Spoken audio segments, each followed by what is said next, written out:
Kiranya Allah memberkahimu. Kepadaku telah diberikan segala kuasa di surga dan di bumi. Karena itu pergilah, jadikanlah semua bangsa muridku. Permandikanlah mereka dalam nama Bapa, Anak, dan Ruh Allah.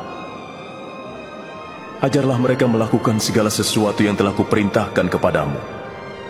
Dan ingatlah, aku menyertai kamu senantiasa, sampai kesudahan zaman. Amin.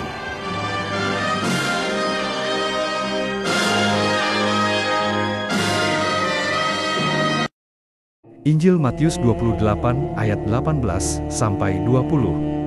Yesus mendekati mereka dan berkata, "Kepadaku telah diberikan segala kuasa di surga dan di bumi. Karena itu pergilah, jadikanlah semua bangsa muridku, dan baptislah mereka dalam nama Bapa dan Anak dan Roh Kudus, dan ajarlah mereka melakukan segala sesuatu yang telah kuperintahkan kepadamu. Dan ketahuilah, aku menyertai kamu senantiasa sampai kepada akhir zaman." Apakah kita sudah paham dengan apa yang diperintahkan oleh Tuhan Yesus? Apa saja perintah-perintahnya? Ingat perkataannya Tuhan Yesus, dan ajarlah mereka melakukan segala sesuatu yang telah kuperintahkan kepadamu. Tapi rata-rata kebanyakan yang mengajarkannya bingung, dan yang diajarkan makin bingung. Ada juga yang begini, masa penginjilan kok bisa dilaporkan, dan akhirnya ditangkap. Apakah itu sudah sesuai dengan apa yang Tuhan Yesus perintahkan? Ajarlah mereka seperti yang kuperintahkan kepadamu.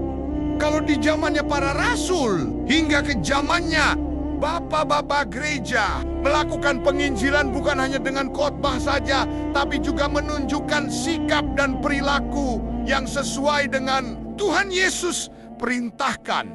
Kalaupun akhirnya yang mereka lakukan ditangkap lalu mengalami penyiksaan, itu bukan karena kekonyolan mereka. Mereka tidak melakukan penistaan agama. Mereka berkata tegas, tapi tidak menyakiti perasaan orang lain.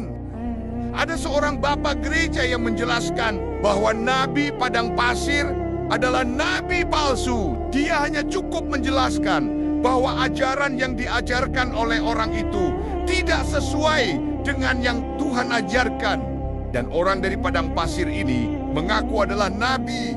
Janganlah kamu mengikuti perkataannya dan ajarannya. Tapi di zaman sekarang, dijadikan bahan untuk menyudutkan, untuk dijadikan data sebagai bahan untuk berdebat dan lain-lain oleh orang-orang yang berkepentingan lain. Dan itu mutlak bukan perintah yang Tuhan Yesus ajarkan.